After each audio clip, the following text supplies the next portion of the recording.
Hi, everybody, and welcome to From This Corner TV. We're back. I'm Marilyn, Dayton, your host and producer, and we got another great show for you. And I want to remind you, get out your paper and your pen, okay? You're going to want to write down some things, as I always tell you to. So I would also like to remind you that we're here not just to entertain you, but we're here to tell you interesting things and educate you. So keep that in mind. So I want to ask you a question. Have you ever heard of Natural Nutmeg magazine?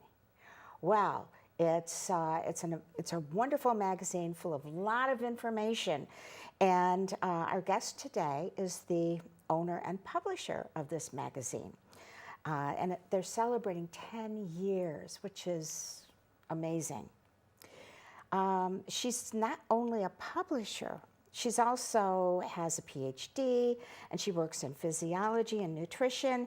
She's written a ton of articles and co-authored books, which we will talk about. So I'd like you to meet Dr. Diane Hayden. Welcome to the show. Thank you so much, Marilyn. It's great to be here. I'm so glad you could join us. So let's start talking about, when I mentioned that you're a specialist in physiology and nutrition, let's talk a little bit about that so people get to know you a little bit. Okay, great. So yeah, my doctorate's in exercise physiology and nutrition. And if we want to go back a little bit prior to that, my undergrad's actually in marketing, which many people think is an interesting combination because, how did you go from marketing to exercise physiology? I was always interested in health and fitness. I was a runner all my life, taught aerobics classes, lifted weights, just really into the health arena. And after I got my degree in marketing, had done a lot of different sales jobs and things like that. Didn't really love it, and ended up going back for my master's in exercise physiology, and then decided that I wanted to teach at the college level. So I went on for my doctorate at the University of Maryland, College Park. And after that, ended up getting a job as an assistant professor at Central Connecticut State University for 4 years, and thought I was going to be there for forever, but had another opportunity that I really just couldn't refuse. A nutritional supplement company was looking for a director of education and training and director of sales. And so I ended up leaving to help this company start a whole new division where we marketed nutritional supplements to physicians and licensed healthcare practitioners. Oh, wonderful. Yeah. Yeah. So that was exciting. Yes, it must have been. So we're painting a certain picture here, okay? But you're an entrepreneur. So how and why did you go from working for someone else to doing your own thing? Yeah, that's a really great question. Because I'd been very happy in academia, and then when I went into more of a corporate role, working for these two different supplement companies, it was quite a shock. Yeah, actually, because academia is a little bit different. I mean, you are working for someone when you're working in a college, but there's a lot of autonomy. And yes, you have to show up at a specific time to teach your class and things like that, but the rest of it's really, get your work done when you want to get it done. And, I almost felt like I was my own boss without really knowing what it meant to be an entrepreneur back then. And then working for these two companies, great experience, but much different. And I just got to a place where I really just wanted something that was my own. And I wanted to call the shots, and I wanted to determine how much money I would make. And I guess I'm a little rebellious, I don't know. Good for you. Just tired of working for somebody else and, having them say, well, this is the salary you're going to make, and, these are the hours you're going to work, and these are the things that have to get done. And even if I had other ideas or I might want to do something differently, sometimes that was great, sometimes, frowned upon. So I finally just got to that place where I was like, you know what, I think I want to do my own thing. I want to start something that's my own, and I can make it what I want it to be and hopefully be successful.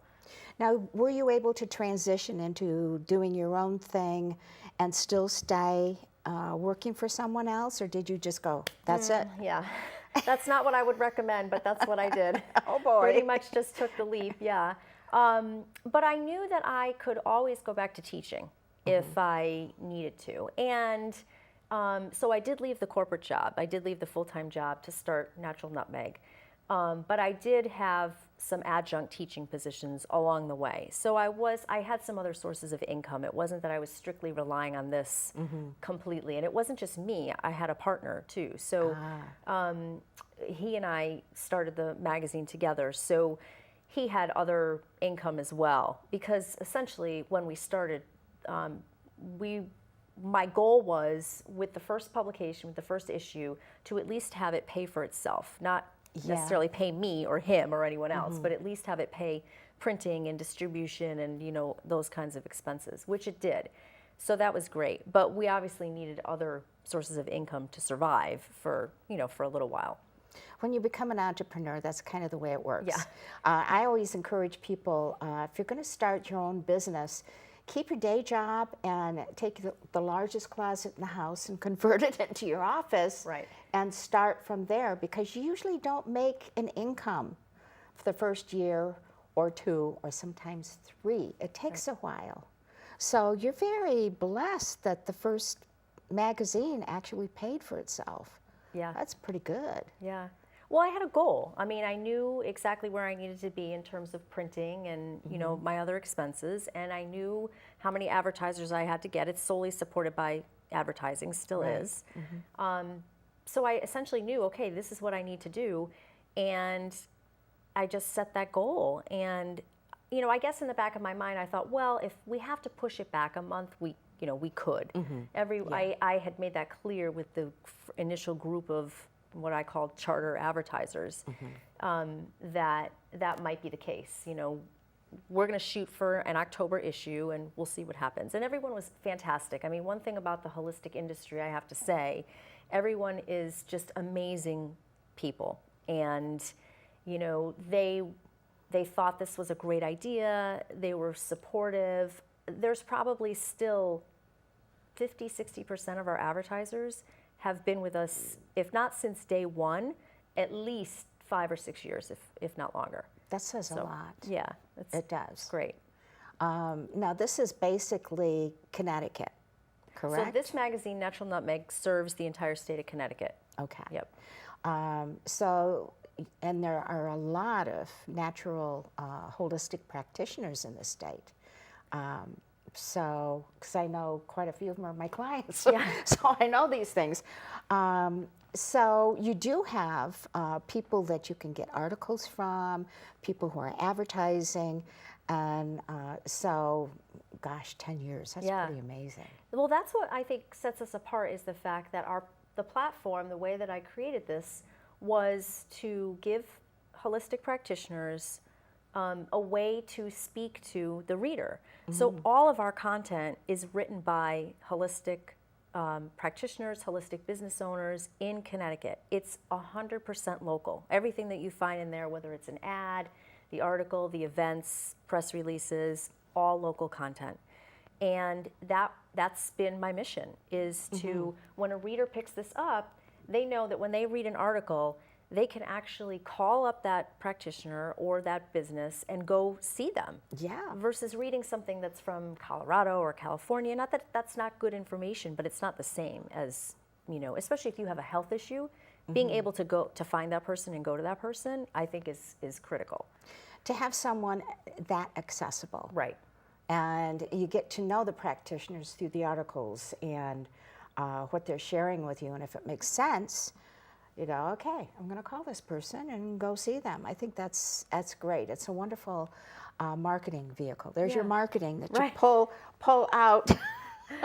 I'm sure I am using that, so it was kind of cool, really, to be able to combine both degrees into one thing. Like, I never imagined that would happen. It wasn't like my goal, oh, this is the path I'm going to take. It just kind of happened that way.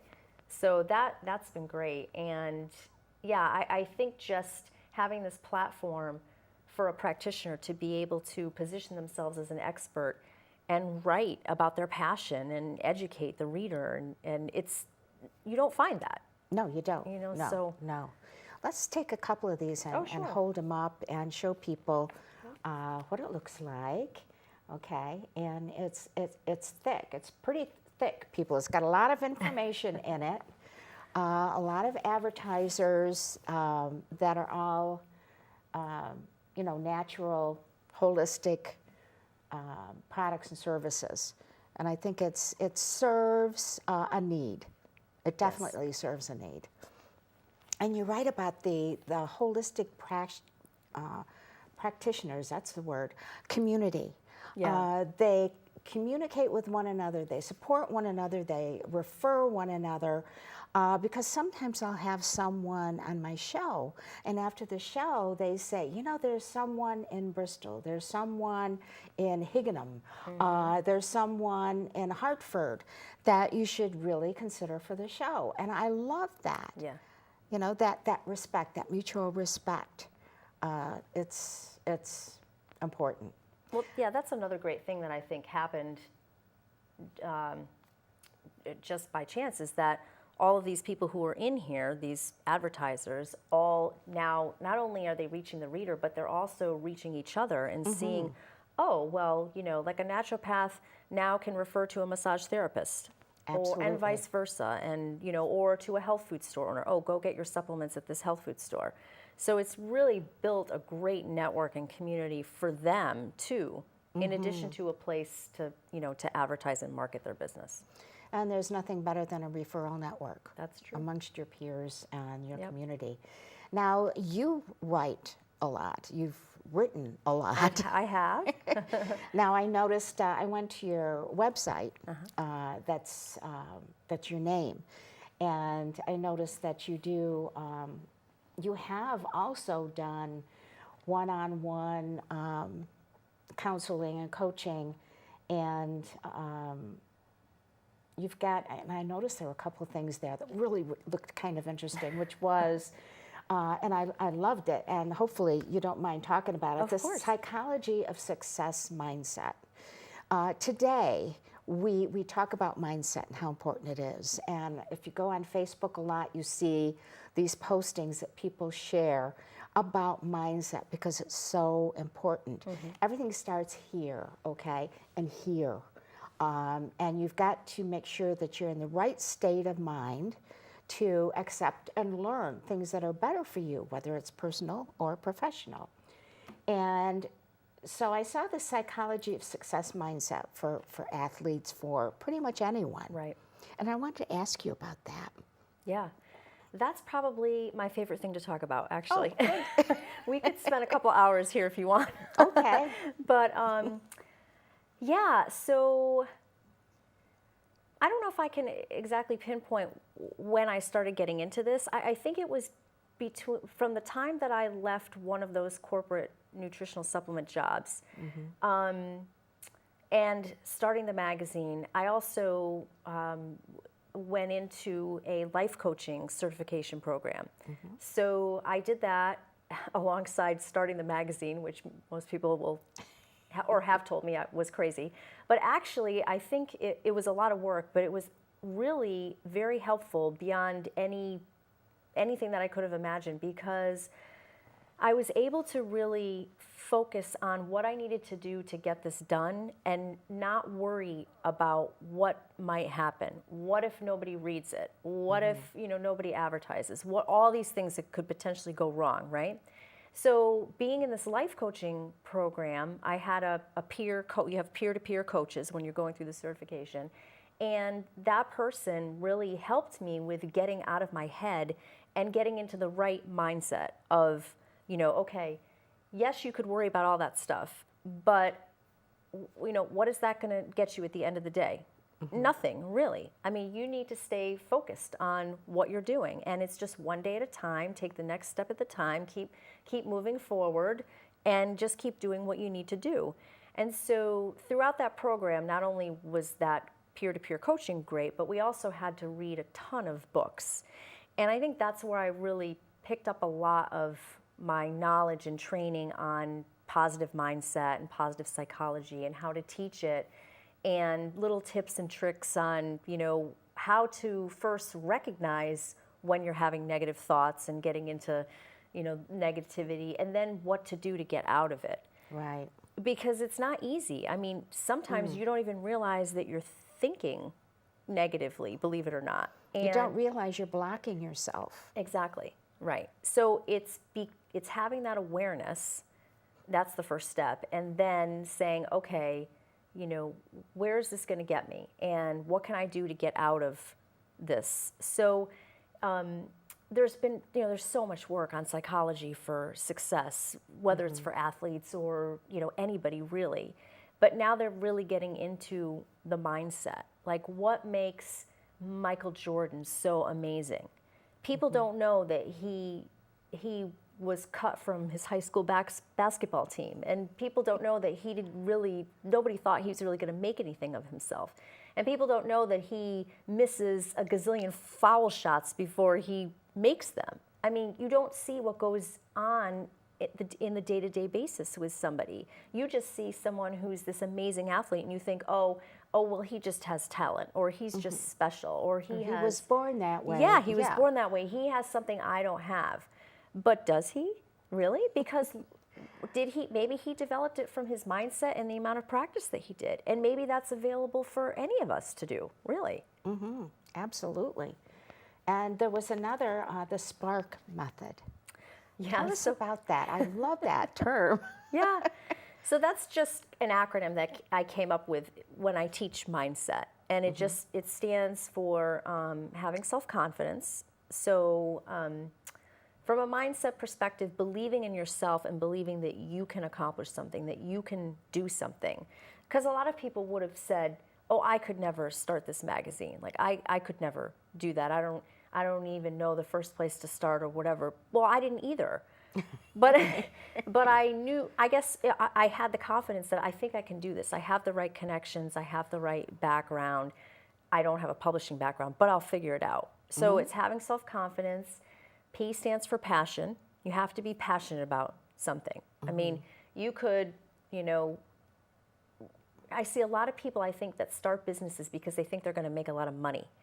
And while, yeah, maybe from an entrepreneurial perspective, you may make more than if you're in a salaried position, because it can be unlimited, really. Yeah. But that's not, you'll never get there if that's why you're doing it. Yeah. Because there's, like you said, first of all, 3 years probably making no money. And then it may not grow to what your aspirations are. You know, you just don't know. There's so many different factors. It has to be something that you're passionate about. That's what's going to make you get out of bed every day. Because that's maybe even more important than the monetary thing. No one is making you get out of bed when you have your own business, right? Right. You've got to have that discipline and that determination and that passion to be able to do that. And then A stands for ambition. And I guess that might be similar to passion, but I think ambition is more about what do you want to accomplish? Like, what kind of legacy do you want to have? What changes do you want to make for the better of people in the world and that kind of thing? So that to me is ambition. R is resilience, meaning you've got to be able to fail. Yeah. I mean, that was a tough one for me because I didn't really like to I thought failure meant I couldn't do it or I was doing it wrong. Whereas this whole new psychology of mindset teaches you that failure is just letting you know that you're on the right track to doing something, but you need to do it a different way, or you need to do it better. So that's resilience. And then K stands for knowledge, or to me, self-knowledge, like knowing yourself, knowing what you want, knowing your path, and being able to stick to that and follow through until you're successful. And you know, as you're writing this down, okay, right? Think about this. You can apply this to your own life, because we all have challenges. You may wake up one morning and have a challenge you never saw coming. And you go, wait a minute, hold on, what's that all about? And, you know, it's going to screw me up, I'm going to fail, whatever your reaction is. Think of this, SPARK, what they stand for, write them down, and that's the way you should live your life. Yeah. No matter what you do, if you're an entrepreneur or not. Food for thought, okay? So you're still helping people when they need it, right? They still can come to you for coaching. I do a little bit of it. When we expanded to Maine, we haven't really talked about that, but Yeah, but we will. Yeah. When we expanded our second magazine to Portland, Maine, and then I started considering a licensing model, I really cut back on one-on-one coaching because it's a lot of work. I solely publish and run Natural Nutmeg. I mean, I have staff, obviously. I have a graphic designer and I have sales reps and distribution and all of that. But as far as coordinating editorial and coordinating all the moving parts, that's still my responsibility. I have a marketing director up in Maine, but I manage a lot of that too. And now we're getting ready to expand. So Right. And we'll be talking about that in the second half. Definitely. Yeah. And I understand, having a little bit of a publishing background myself down in Atlanta, I know about all of the components and all the pieces and parts. That's a big job. Yeah. And it's more than full-time, it's that big, okay? Because there are certain standards you need to set for the articles. They have to be of a certain standard. Right. And if they're not, you either have someone edit them or you have to do it yourself and bring them up to your standards. We haven't talked about your vision and your mission. Whenever you start a business, you need to have a vision of what you want it to be, where you want it to go, and your mission of what you want it to do as far as serving a community and people. So what are your vision and your mission? So I think my vision is to build a community where both the reader, someone who's looking for information on natural health or nutrition or fitness or green living, has a resource for that, can find it, and the practitioner has a place to educate that person. And for me, the vision was about helping people become more responsible, take more responsibility for their health, and not just rely on, traditional medicine or drugs or their doctor. I want people to understand that it should come from within first, that they have all the tools they need to be healthy. I mean, of course, if we're talking about some type of disease, you need medical help, obviously. Right, but yeah. before you get to that, I'm really big on just taking somebody who doesn't have any health issues, but maybe isn't really eating as healthy as they should, or they don't exercise, or I don't know, they have other negative habits or things like that, and making them realize that they have the power to change all that and to be healthier so that they don't have to go down this pathway of drugs and medicine and that whole kind of thing.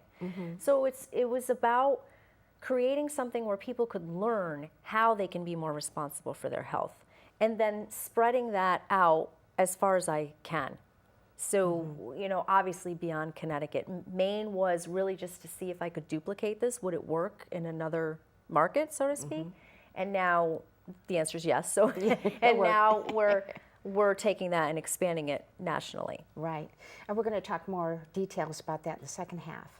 But you're also providing resources. What you're doing is you're educating people about no matter what your situation is health-wise, and you've got doctors and they're giving you advice, you still have to be in control.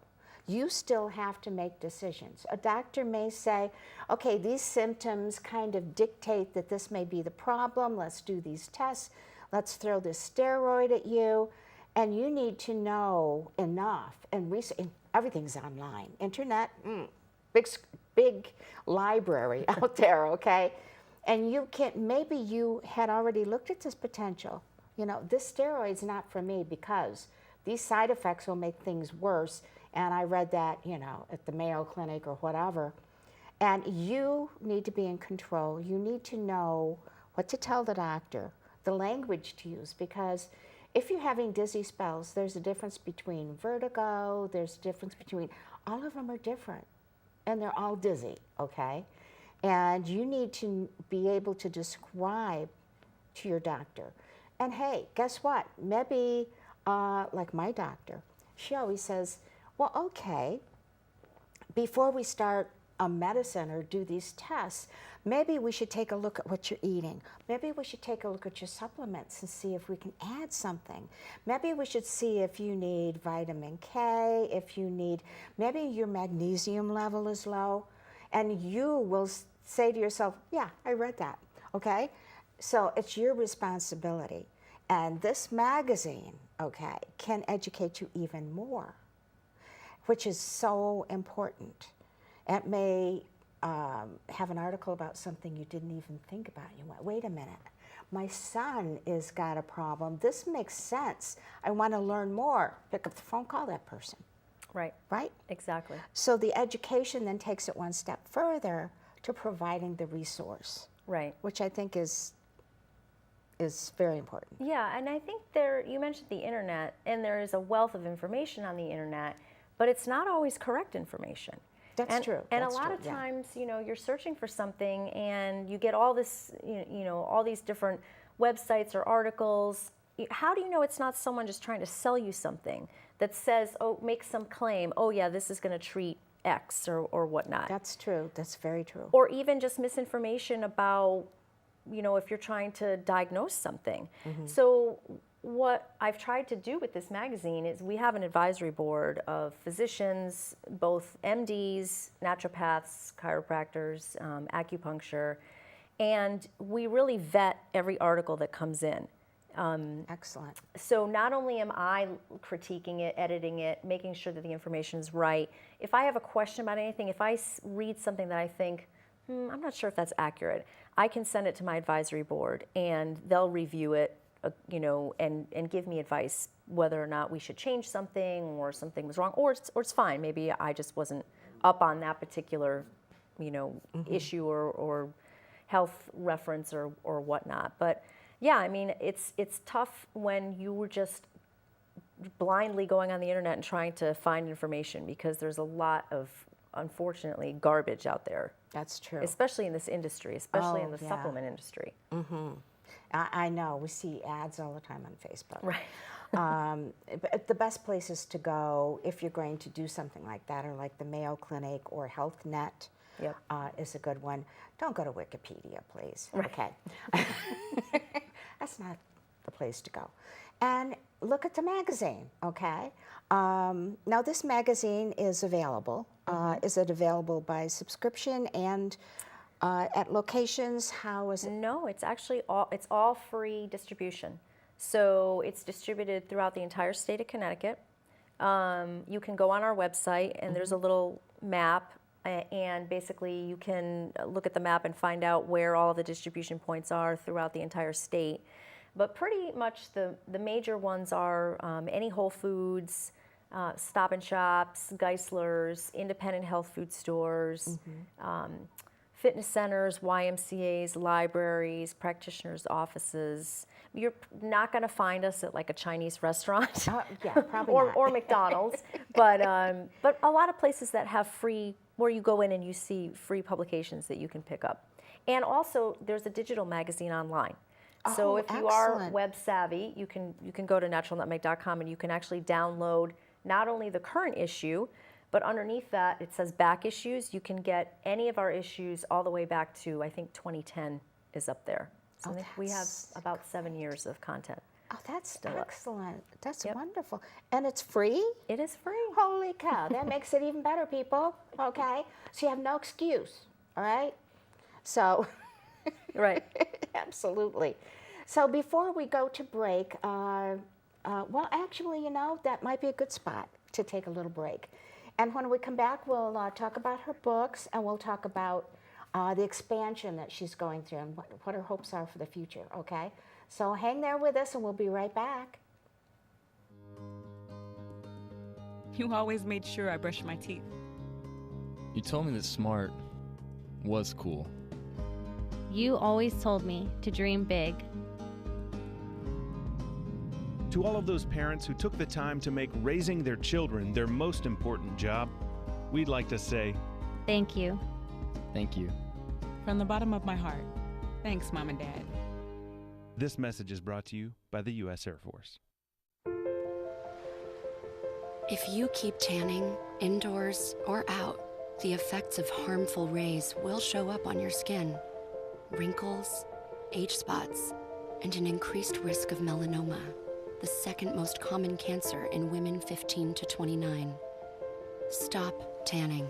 Time may not be on your side. Learn how to protect your skin at spotskincancer.org. A message from the American Academy of Dermatology.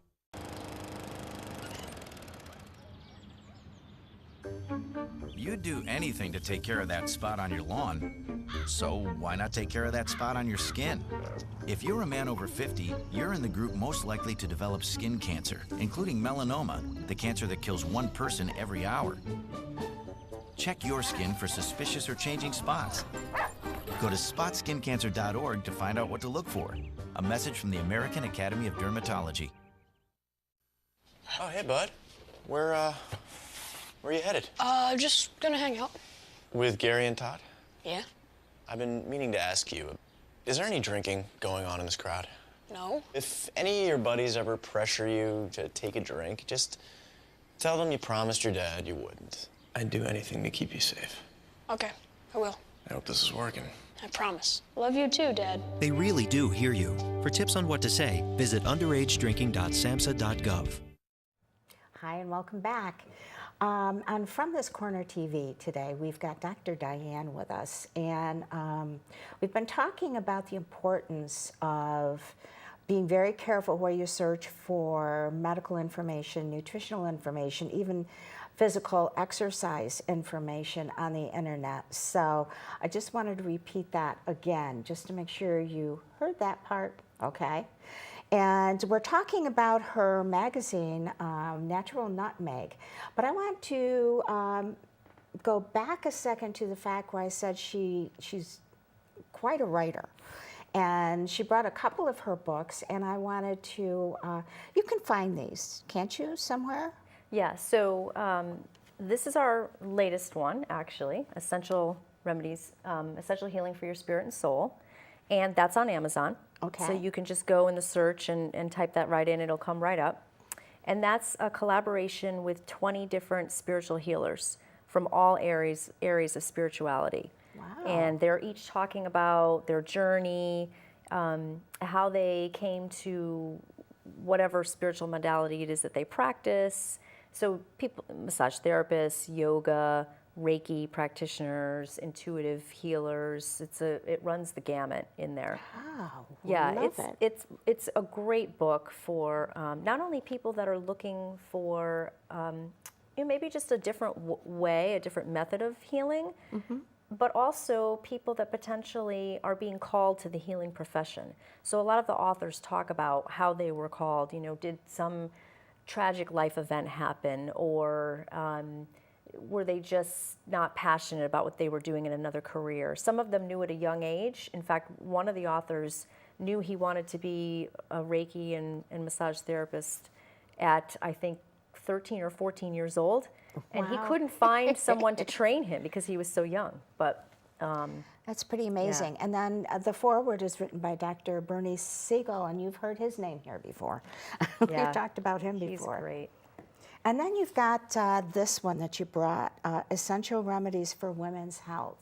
Okay, ladies, take note, write it down, okay? And tell us a little bit about this one. So again, another book collaboration. I do have a chapter in that particular book, but there's 12 natural health practitioners, all different aspects of health, everything from, obviously related to women. So everything from digestive health to skincare to infertility to things like aging, healthy aging, obviously, cardiovascular issues, adrenal fatigue, thyroid, pretty much tried to cover yes, as many different topics as we could. That you can buy from our website. And yeah, it's a great resource for anyone who's looking to delve in a little bit deeper. Each chapter, I think, is about 5,000 words. So the author could really take that particular issue like thyroid disease or adrenal fatigue and really dive deep into, what are the symptoms that you should be noticing? How do you treat that, or how would they treat that? Supplements that you can take, and some self-care things that you can do too, not necessarily having to go see a practitioner for. Mm-hmm. And this, of course, complements what her magazine is trying to do, which is why it's so important. This was actually compiled by Dr. Diane Hindman. The other one was compiled by our Dr. Diane, another Diane. That's right? actually me. That's you? Old name. Never mind. Never mind. Same person. This is still her. Okay. Yep. Same person. Oh, okay. Live and learn. A couple of great books. So go to her website, okay, and get these. Actually, I'm going to do that because especially that one I need to read. Okay, so you built this magazine over 10 years. Right. Okay. What are some of the biggest challenges that you've run into? Oh gosh, mindset. Right? Yeah. Practice what you preach. I mean, honestly, I would have to say that probably was one of the biggest ones, and that's probably why I teach it, right? Because anything that you have a challenge with, I think you become a good or a better teacher at. Absolutely. So yeah, it really was just keeping focused on, what's my end goal? Where do I want this to go? And honestly, when I first started it, I never imagined that I would expand or I would have another one. So that wasn't even a consideration for me. It was more or less just, let's get this one off the ground and let's make it successful.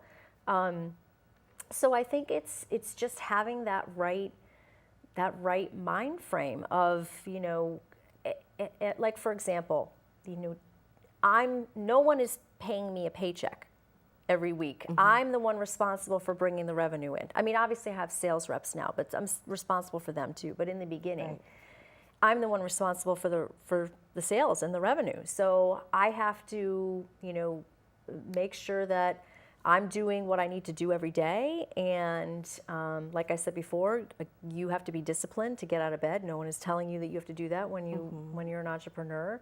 So let's say an advertiser doesn't renew their contract, then I have to go out and find another one to replace that. And it's just not getting, not taking things personally, not getting frustrated.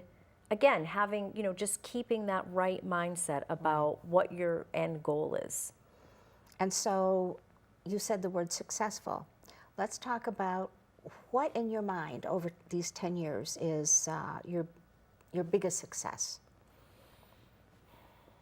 Other than the expansion, although that's probably Yeah, I guess being in a position to expand is how I would put that. I think honestly, just publishing for 10 years is probably I would say so. My biggest success, because so many people have said to me, even in the beginning, and we started in 2007, which I'll admit, I think, and it was a good thing, I was naive about what was happening with the economy because everyone was like, what, are you crazy? It's, it's the worst time in history to start a business. And not only are you starting a business, you're starting a print business. Print is dead, it's going out. No one is, picking up magazines or reading books. Well, that obviously is not true. That's right, I agree with you. Yeah, Yes. in 10 years, I've published 3 books and kept this going. And not only that, it flies off the shelf. I mean, the distribution has done nothing but increase over those 10 years. So people are still, I think it's partially because it's a niche. It's so focused on natural health care and green living and that kind of thing, mindset and spirituality, that it's not just your average newspaper, let's just say, or your average national magazine. Because it's such a focused niche, I think that it has a lot to do with how successful it's been. But yeah, I mean, having any business for 10 years, yes, and then having a print business, I think that's definitely.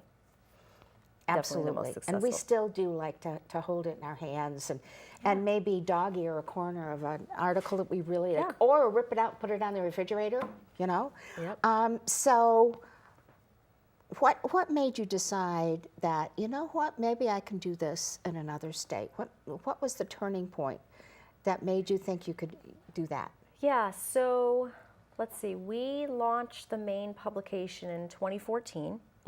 So it's about a year before that we started all the planning. I started thinking about what was the next step. So I'd been doing this for about 5 years. Right. And if you haven't already figured out, I like to do a lot of different things. And so, like I thought I was, teaching 4 years, nope, done, go do something else. I'm definitely more of a big picture person. Like what gets me excited is coming up with ideas, like the creation of things, like these book collaborations, and we've done events and conferences. And so I was always doing something else in addition to just publishing a magazine each month. Because I don't want to say that I got bored with it, because the content's always new and I'm always dealing with new people. But I'm just always thinking, like, what else could we do, like, to provide value, and what are how could we build more community? And so I was kind of in that place of what's next, right? And I think somebody said to me, have you ever tried, have you ever thought about bringing it to another location? And I think over the years that thought had come and gone, but I just never, I don't know, I just thought, gosh, I can't even imagine doing another one. This one is a lot of work, like starting a whole nother magazine with all the other facets to it. So I started putting some feelers out we hadn't set on Maine, in the New England area, for someone who potentially could be, what the role was, marketing director. But essentially they would be responsible for everything I do, getting the sales, getting the editorial, doing the editing, and then our graphic designer would put it together and our printer would print, and we'd hire a distribution company. But so I found someone in Portland, Maine. And I thought, well, we picked New England because we knew we would probably have to go there. And I didn't want to be getting on a plane every 5 minutes if something was wrong, or who knows, to go up there to work with that person. So, and Portland, Maine, great location. I mean, it's absolutely. Totally into local stuff. Huge food scene, green, eco-friendly, all that kind of stuff. So that was the first location where we hired someone, and actually she was with us for a year and a half, maybe 2 years. And then I just hired another woman, actually, who is phenomenal.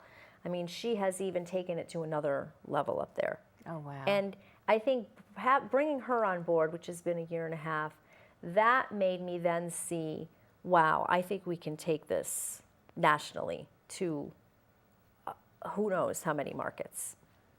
So what type of, are you doing licensing, or how are you offering this? Right, so yes, which is very different from a franchise. A licensing is basically where someone can purchase the rights to use the name.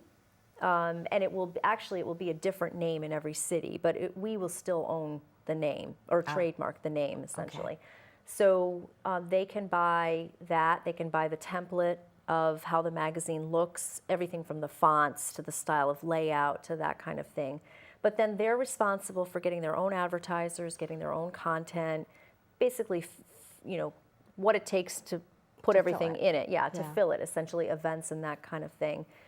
But we will train, there's a training program that they have access to. So whereas a franchise requires that you do certain things, like if you think of a McDonald's, you have to use, the building has to look a certain way, and everything has to be set up a certain way in the building, and then you have to buy all of their like all of their equipment and the food and that kind of thing. And you pay fees for marketing and advertising and exactly. all of that, Right. This is much more ease of entry, I guess. And I didn't feel like I need to control everything. I want there to be standards, but I want people to bring their own style and, passion and interest into it as well. Because obviously someone who's going to do this is someone who's very passionate about natural medicine and, Absolutely, and green yeah. living and that kind of thing.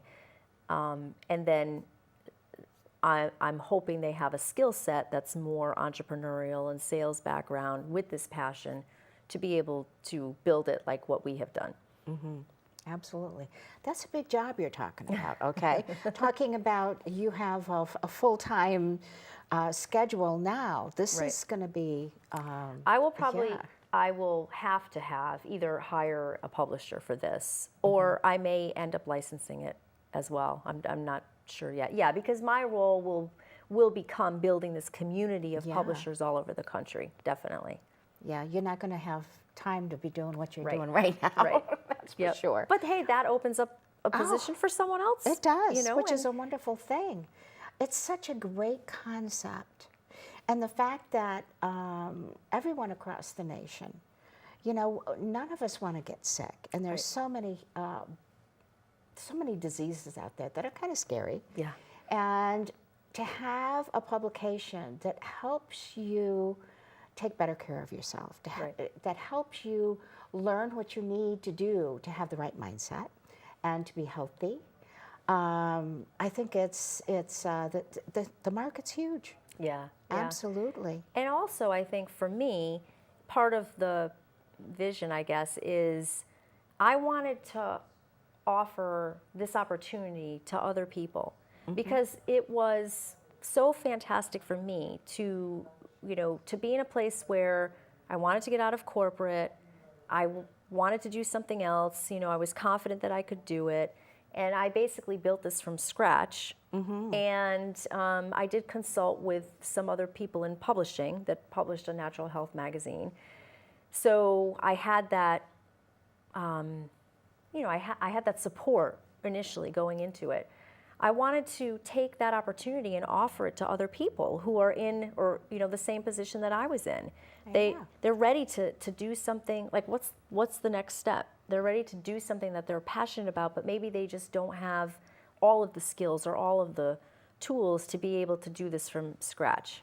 So now, here's a template. Like, here's a training program. You don't have to create the whole thing from nothing, like I did essentially. And I want to just build that community of people, giving them that opportunity, and then, you know, not only for them, but also the readers in all of these different areas, having a resource like this, I think will be fantastic. I think it will be too. So I want to remind you, if you have someone you know, perhaps Iowa, California, that is in the corporate world, or that has a position or a job, or even is an entrepreneur, and they're going like, I really need change, and might fit the profile of someone who has the passion, someone who is willing to, you know, just really jump right in and take what you have put together and provided. I mean, all of the tools are there, and make it work. I think it's, you know, write them about it, and then send them the link to this show, okay? Right. Right, absolutely. So we still have some time left. So the holistic practitioners that are out there, that are watching this show, that are going, you know, number one, I need to write an article. Number two, I need to advertise. But they're also business owners. Right. What kind of advice would you like to give them about becoming successful in this particular genre? Yeah, that's what's tough, I think, because you're a holistic practitioner. So you went to school to learn how to basically help people who have a health issue or whatever it might be. You didn't go to school to learn marketing. Right. And that's like the disconnect, because they really get no training on how to run a business, but essentially the majority of them are starting a business. They're entrepreneurs in addition to being healthcare professionals. That's right. So it's tough. I think you know, you're just starting out. You're probably not in a position to hire, you know, a social media team or a marketing team or any of that kind of stuff. You really have to do a lot of it on your own. And so what we've learned is by having them write content, write articles, and I 99% of the time, most practitioners are fantastic writers, probably because they've had to do so much through their training in school. I mean, there's some editing required, but more often than not, most of them can just pick that up right away. Yeah. And it doesn't have to be long. A 700-800 word article, a one-page article is plenty to get your message across and, position you as an expert and let the community know what you do and about different modalities and things like that. But I really think writing articles is the key. That has been by far what's brought most of my advertisers the best response. When I get testimonials and things like that, and I talk to people who've been advertising with us for a long time, almost all of them say it's because I wrote articles. And you don't have to do it every month, but 2, 3, 4 times a year I think is a great start. And then we do a lot of other things for our advertisers and our writers. We give them free social media presence. They can send us any kind of events or things that they want to promote, and my social media team gets that up on our social media sites. We do email blasts for them, so same kind of thing. They can send us content. They can send us events that they're doing, ads, any kind of thing. Every week, our emails go out to all of our readers and also our practitioners as well, so they can network with each other. So we do a lot of that for them, but it's really hard to be running a business as a healthcare practitioner, having to see patients 9 to 5, and then having to do all this other office work and marketing, and many of them get really overwhelmed. Oh, of course. Yeah, we've tried to make it easy by doing a lot of it on our own. They have to write the articles. I mean, we do have ghostwriters, but I really prefer that they write the content, because then the reader really feels the energy from them. Exactly, And versus someone doing an interview, or, I mean, that works too, but I like it better when the content comes from them. Yeah. I agree with you, and I'm a marketing specialist, so. Yeah, that's a full-time job in and of itself. Oh, absolutely. Yeah. And also, for those of you that may not realize it, we're all thinking about search engines and who reads what first and how you move up and all of that kind of stuff. I always advise people, articles move your name, your business up faster in search engine than anything else, okay? So if you've got a website with a blog on it, you will find that if you search yourself, one of your blogs will come up first before your actual website. Right. So what she's saying about the articles is really very important. So, and if you think, I can't write, I can talk, but I can't write. Well, talk to yourself and write down what you say, or talk to someone, record it, and then transcribe it, or talk to someone and have them write it for you. However you can do it, okay? It's very important. Yeah. Absolutely. And once you have an article, I also teach them how to repurpose that content. So absolutely, it has to go on the website. Like you said, the more you have up there and the more regularly you put stuff up on your website, like if you search Natural Nutmeg, we come up, it's probably more like if you search Holistic Magazine, Connecticut or whatever, we're like the top 3 or something like that. Right. Because we have so much content and it changes daily or weekly. So that's a great tip, putting that article up on your website right away. But then you could take that article and you could cut it into, say, 10 tips that you're going to post on social media for the next 2 weeks. Absolutely. Or push out on your, if you do emails through your email newsletter. So I try to give them little tips on how to just save time, maximize, their effort and time. You write one article, look at all these places or things that you could do with it. Oh, absolutely. I do the same thing with people. I advise them also, if you say, well, I'm going to write an article and then it gets published in Natural Nutmeg, and you say, well, I'm now going to add it to my blog. What you need to do is, at the bottom, you need to source it, okay, as published in Natural Nutmeg, okay, so that you can connect it, and it's also what you should be doing. Anyway, that's kind of one of the rules, actually. So I think it's wonderful. I'm very excited about what you're doing. Thank you. And I see a huge future for it. Thank you. And very I'll much. go on record with that, okay? And I think it's, congratulations. What an accomplishment just to be in business for 10 years. Yeah. What an accomplishment to have a second state. What an accomplishment to have what you have in place to help someone in another state do what you have done. I think it's amazing. Thank you. And what a pleasure to have you on the show. Oh, my pleasure too. Thank you so much.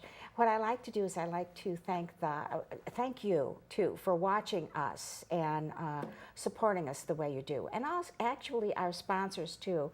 I like to recognize them at this point in the show because we all need to work together, okay, to get that information out there, to educate you and tell you things that are interesting.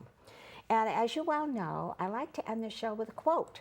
So this one, I thought, okay, I've got to find something that connects the Western medical community that they respect and natural, holistic medicine. And I found one by Hippocrates. And it is, the natural healing force in each one of us is the greatest force in getting well. I'm going to repeat that, okay? The natural healing force in each one of us is the greatest force in getting well. And we all want to be well. We all do. Whether or not you have health insurance, I'm not going to get into that. But we want to stay well. We want to be well. We want to have a good life.